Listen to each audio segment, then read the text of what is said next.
Hello and welcome to Math with Dotun.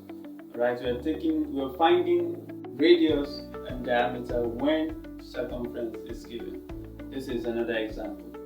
A car tire has a circumference of 150.72 centimeters. Find the diameter, and then we're given the pi as 3.14. We're given the diameter as 3.14. Alright, so this question is actually for the year 8, year 9, alright, year 10, where you're allowed to use calculator. Right, for our basic classes, you wouldn't even have this kind of question, right, in the first place. Right, so this you're allowed to use a calculator to do this. Diameters equals circumference divided by pi.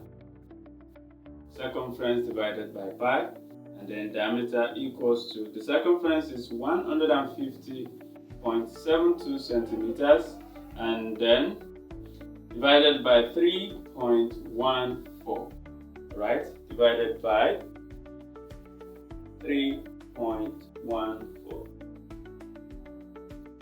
150.72 divided by 3.14, and that will give you 48 centimeters.